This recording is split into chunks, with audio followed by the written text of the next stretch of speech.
நாம இப்போ இந்த வீடியோவில் எதை பற்றி பார்க்க போகிறோம் அப்படின்னா மார்ச் 15க்கான கரண்ட் அஃபேர்ஸ் தான் பார்க்க போகிறோம். நம்ம சேயோன் ஐஏஎஸ் அகாடமி சார்பாக சேயோன் நடப்பு 365 அப்படின்னு சொல்லக்கூடிய கரண்ட் அஃபேர்ஸ் சீரிஸ் அப்படின்றது நம்ம பண்ணிட்டு வரோம். இந்த சீரீஸை பொறுத்த வரைக்கும் உங்களுக்கு டெய்லி கரண்ட் அஃபேர்ஸ் அப்படின்றது நம்ம கொடுத்துட்ருக்கோம். அதோடு வந்து பார்த்தீங்க அப்படின்னா கரண்ட் அஃபேர்ஸ் ப்ராக்டிஸ் பண்ணி பார்க்கறதுக்காக மாடல் டெஸ்ட்டும் உங்களுக்கு ஒரு 20 கொஸ்டின் அப்படின்றது நம்ம இனிமேல் என்ன பண்ண போகிறோம் அப்படின்னா வாரம் வாரம் கொடுக்க போகிறோம். அதை வந்து எழுதி நீங்கள் என்ன பண்ணிக்கலாம் அப்படின்னா ப்ராக்டிஸ் பண்ணிக்கலாம். அதே மாதிரி வந்து பார்த்தீங்க அப்படின்னா மந்த்லி உங்களுக்கு டாப்ல இருக்கக்கூடிய ஒரு 100 கரண்ட் அஃபேர்ஸ் நம்ம என்ன பண்ண போகிறோம் அப்படின்னா கொடுக்க போகிறோம். இப்போ இன்னைக்கு பார்த்தோம் அப்படின்னா பெருசாக நியூஸில் இருக்கக்கூடிய முக்கியமான விஷயம் அப்படின்னு பார்த்தீங்கன்னா ஞானபீட விருது. இந்த ஞானபீட விருதை பொறுத்த வரைக்கும் இந்தியாவில் இலக்கியத்திற்கு வழங்கக்கூடிய மிக உயரிய விருதாக இந்த விருது வந்து பார்க்கப்படுது. அதுதான் இன்னைக்கு இருக்கிறதுல ரொம்ப முக்கியமான ஒரு நியூஸ். பாருங்க, மார்ச் 15 60வது ஞானபீட விருது யாருக்கு வந்து கொடுத்திருக்காங்க அப்படின்னு பார்த்தீங்கன்னா தமிழ்நாட்டை சார்ந்த கவிஞர் வைரமுத்து அவர்களுக்கு கொடுத்திருக்காங்க. ரொம்ப ரொம்ப முக்கியம். தமிழ்நாட்டை சேர்ந்த கவிஞர் வைரமுத்து அவர்களுக்கு 60வது ஞானபீட விருது வந்து கொடுக்கப்பட்டிருக்கு. இது 2025க்கான ஞானபீட விருது 2026ல வந்து பார்த்தீங்கன்னா உங்களுக்கு அறிவிச்சிருக்காங்க. சரி, இது கொடுத்த அமைப்பு எது அப்படின்னு பார்த்தீங்கன்னா பாரதிய ஞானபீடம் அப்படின்ற ஒரு அமைப்பு தான் கொடுத்திருக்காங்க. இந்த அமைப்பு எப்போ உருவாக்கப்பட்டது அப்படின்னு கேட்டாங்கன்னா 1944ல உருவாக்கப்பட்டது. ரொம்ப ரொம்ப முக்கியமான ஒரு விஷயம்.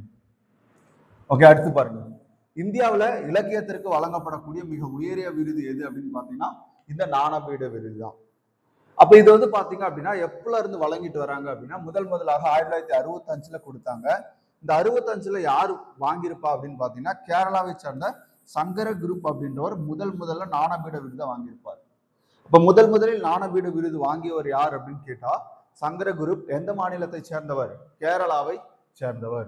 அப்ப பாருங்க 1975ல இப்ப தமிழ்நாட்டுல வந்து பாத்தீங்க அப்படின்னா வைரமுத்து அவர்கள் வாங்கியது வந்து 3வது ஞானபீட விருது. அதுக்கு முன்னாடி 2 ஞானபீட விருதுகள் வந்து தமிழகத்தை சேர்ந்தவர்கள் வந்து வாங்கியிருக்காங்க. அதுல குறிப்பா 1975ல அகிலன் வாங்கியிருக்காரு சித்திரப்பாவை அப்படின்ற ஒரு நூலுக்காக. சித்திரப்பாவை அப்படின்ற நூலுக்காக யார் வாங்கியிருக்கா? அகிலன் வாங்கியிருக்காங்க. 2002ல வந்து பாத்தீங்க அப்படின்னா ஜெயகாந்தன் அவர்கள் வாங்கியிருப்பாங்க. 2002ல ஜெயகாந்தன் அவர்கள் வாங்கியிருப்பாங்க. அப்ப பாருங்க, கிட்டத்தட்ட நீண்ட காலத்துக்கு அப்புறம் 3வது முறையாக தமிழ்நாட்டை சேர்ந்த நம்ம ஐயா வைரமுத்து அவர்கள் என்ன பண்ணிருக்காங்க? 3வது முறையாக ஞானபீட விருது வாங்கியிருக்காங்க. அப்ப இதுக்கு முன்னாடி யார் வாங்கினாங்க அப்படின்றத கேட்கலாம். அதுவும் நம்ம சேர்த்து தான் கொடுத்துருக்கோம். 1975ல அகிலன் அவர்கள் வாங்கியிருக்காங்க. 2002ல ஜெயகாந்தன் அவர்கள் வாங்கியிருக்காங்க. சரி, இந்த ஞானபீட விருது பொறுத்த வரைக்கும் உங்களுக்கு 11 லட்சம் ரொக்க தொகையும் சரஸ்வதி படம் பொறிக்கப்பட்ட விருதும் வந்து உங்களுக்கு வழங்கப்படும். அப்ப என்ன விருது பொறிக்கப்பட்ட விருது கொடுப்பாங்க? படம் பொறிக்கப்பட்ட விருதுன்னு கேட்டாங்கன்னா சரஸ்வதி படம் பொறிக்கப்பட்ட விருது. இந்த விருதை முதல்ல யார் வாங்கினா? சங்கர குரூப் அவர்கள் வாங்குறாரு. ரொம்ப முக்கியம். அடுத்து பாருங்க, உலக நுகர்வோர் தினம் எப்ப கொண்டாடப்படுது அப்படின்னு பாத்தீங்கன்னா மார்ச் 15. அப்ப இந்த மார்ச் 15 இன்று கொண்டாடப்படக்கூடிய உலக நுகர்வோர் தினத்தினுடைய கருப்பொருள் என்ன, தீம் என்ன அப்படின்னு பாத்தீங்கன்னா பாதுகாப்பான தயாரிப்புகள், நம்பிக்கையான நுகர்வோர்கள். என்ன? பாதுகாப்பான தயாரிப்புகள், நம்பிக்கையான நுகர்வோர்கள் அப்படின்றதுதான் உலக நுகர்வோர் தினம் மார்ச் 15 2026 கருப்பொருள். அடுத்து பாருங்க, சந்திராயன் 5. இது சந்திராயன் 5 அப்படின்றது வந்து பாத்தீங்கன்னா இந்தியாவினுடைய இஸ்ரோவினுடைய முயற்சியால் விண்ணுக்கு ஏவப்படக்கூடிய ஒரு முக்கியமான நிலவை ஆய்வு செய்யக்கூடிய ஆய்வுக்களம். இந்த ஆய்வுக்களத்தை பொறுத்த வரைக்கும் இஸ்ரோ, இந்தியாவினுடைய இஸ்ரோவும் ஜப்பானுடைய ஜாக்ஸ் இருக்கு இல்லையா, இவங்களும் என்ன பண்ண போறாங்க அப்படின்னா கூட்டா தான் இந்த சந்திராயன் 5ல வந்து பாத்தீங்கன்னா ஒர்க் பண்ண போறாங்க. இதுல குறிப்பா வந்து பாத்தீங்க அப்படின்னா சந்திரனுடைய அந்த தென் துருவத்தை வந்து பாத்தீங்க அப்படின்னா மீண்டும் நல்ல முறையில ஆய்வு செய்யணும் அப்படின்றதுக்காக தான் இந்த சந்திராயன் 5 அப்படின்றது உருவாக்கப்படுது. இது குறிப்பா வந்து பாத்தீங்க அப்படின்னா இஸ்ரோ பிளஸ் ஜப்பானுடைய கூட்டு முயற்சியால இந்த திட்டம் அப்படின்றது வடிவமைக்கப்பட்டிருக்கு. அடுத்து பாருங்க, பாரத் ஏஐ.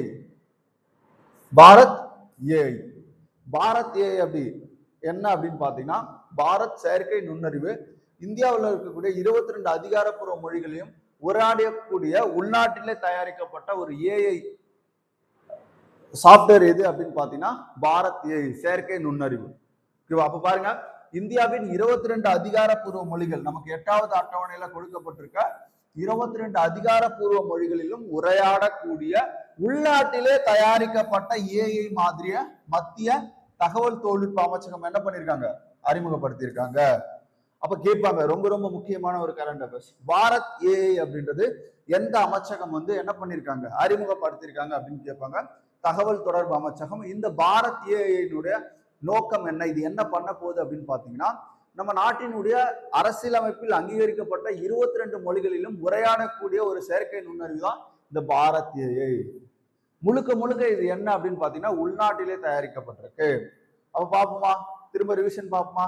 சந்திரன் 5 வந்து பாத்தீங்கன்னா எந்த 2 நாடுகள் சேர்ந்து ஒர்க் பண்ண போறாங்க, இந்தியா, ஜப்பான். உலக நுகர்வோர் தினம் எப்ப கொண்டாடப்படுது, ஒவ்வொரு ஆண்டும் மார்ச் 5 கொண்டாடப்படுது. அப்ப 2026 உலக நுகர்வோர் தினத்தினுடைய கருப்பொருள் என்ன, பாதுகாப்பான தயாரிப்புகள், நம்பிக்கையான நுகர்வோர்கள். அடுத்து பாருங்க, ஞானபீட விருது, 60வது ஞானபீட விருது யாருக்கு கொடுத்திருக்காங்க, வைரமுத்து அவர்களுக்கு கொடுத்திருக்காங்க. இந்த ஞானபீட விருதை பொறுத்த வரைக்கும் இந்தியாவில் இலக்கியத்திற்காக வழங்கப்படக்கூடிய மிகப்பெரிய உயரிய விருதா இது பார்க்கப்படுது. அப்ப இதுல முக்கியமா யார் ஃபர்ஸ்ட் வாங்கினாங்க, 1965 சங்கர குரூப். அதே மாதிரி 75 வந்து பாத்தீங்க அப்படின்னா தமிழ்நாட்டை சேர்ந்த அகிலன் வாங்கியிருப்பாரு. 2002 ஜெயகாந்தன் வாங்கியிருப்பாங்க. இது எல்லாமே ரொம்ப முக்கியமான கரண்ட் அஃபேர்ஸ். ஞானபீடு விருது கண்டிப்பா நமக்கு என்ன பண்ணுவாங்க அப்படின்னா மெயின்ஸ்ல கேட்பாங்க. அந்த அளவுக்கு ஒரு முக்கியமான கரண்ட் அஃபேர்ஸ்.